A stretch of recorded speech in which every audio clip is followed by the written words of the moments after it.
Shalom peuple de Dieu. Je suis votre frère, le pasteur Denis Nzouzi La Grâce. Je tiens ici à partager avec vous un moment de grâce. Et au travers de ces moments de grâce, nous avons comme fondement la parole de Dieu. La parole qui est tirée dans les évangiles de Luc au chapitre 22, à partir du verset 28 jusqu'au verset 32. Lisons ensemble pour comprendre la sève, le contenu, les richesses qu'incarne ce message, qui est pour vous, aussi bien pour moi. Écoutons d'abord ce que le Seigneur nous dit. Je lis au nom du Seigneur Jésus-Christ. Vous êtes ceux qui avez persévéré avec moi dans mes épreuves.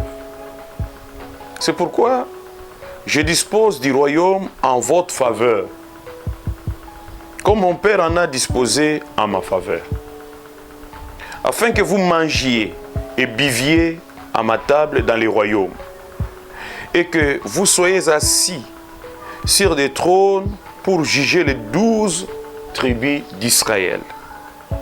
Le Seigneur dit à Simon, « Simon, Simon, Satan vous a réclamé pour vous cribler comme les froment. Mais j'ai prié pour toi, afin que ta foi ne défaille point.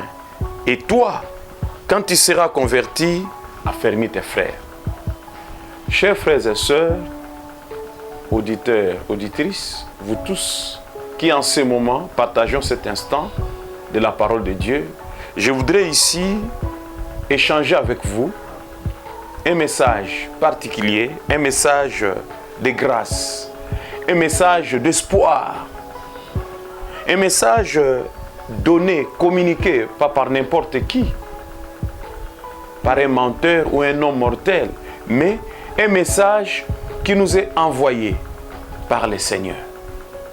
Le Seigneur notre Dieu, en ce mois pratiquement d'avril, qui est considéré dans les calendriers même hébraïques comme étant le mois où il y a eu un grand événement qui s'était produit en Israël. Alors que le Seigneur touchait à terme sa mission terrestre. C'est en ce mois-ci qu'il devait être livré, trahi, et c'est en ce mois-ci qu'il devait être, par la suite, être jugé et condamné pour mourir d'une mort atroce qu'il n'a pas mérité, qui en réalité, il a pris notre place, il est notre substitut. Et c'est également ce mois-ci que le Seigneur, avant même de mourir, a promis à ses disciples. Il leur a dit que j'ai le pouvoir de donner ma vie et j'ai le pouvoir de la reprendre également. Il parlait de sa mort, aussi bien de sa résurrection. Après 3 jours dans la tombe, il est revenu à la vie. Et ce mois est un mois de haute importance. C'est un mois où toutes les églises, toute famille chrétienne célèbre ce que nous appelons la Pâque. Mais ici, je ne parle pas de la Pâque. Restons dans notre sujet selon le texte que nous venons de lire tout à l'heure.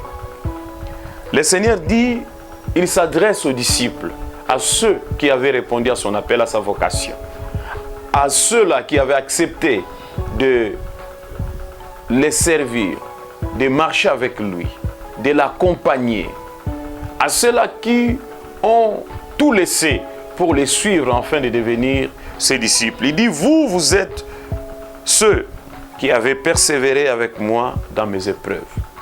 Ils n'ont pas renoncé, n'ont pas abandonné. Ils ont persévéré ensemble avec le Seigneur dans les épreuves. Et écoutez, le Seigneur, lorsque vous laissez tout pour les suivre, il ne vous laissera pas bredouille. On ne sert pas Dieu gratuitement. Et Dieu non plus n'improvise pas. Il prévient, il avertit à quiconque les suit, l'accepte, de les servir, de les suivre. Il dit, c'est pourquoi je dispose du royaume en votre faveur. Donc, en faveur de tous ceux qui acceptent de suivre Christ, de les servir, de tout laisser, de renoncer à leur ancienne vie pour pouvoir suivre le Seigneur, en leur disposition, le Seigneur met son royaume. Et le Seigneur dit, comme mon Père en a disposé en ma faveur. Donc quiconque accepte de suivre Christ, le royaume des cieux est à sa disposition. Afin que vous mangiez et buviez à ma table dans mon royaume. Nous sommes même ses invités dans son royaume. Nous prenons part à son royaume. Vous vous souviendrez encore d'une écriture dans l'Apocalypse chapitre 3, le verset 20, où le Seigneur dit, je me tiens à la porte et je frappe, si quelqu'un ouvre, j'entrerai chez lui. Je souperai avec lui et lui avec moi. Donc nous comprenons par là que le Seigneur qui nous a lancé cette invitation pour nous honorer, nous sommes les privilégiés.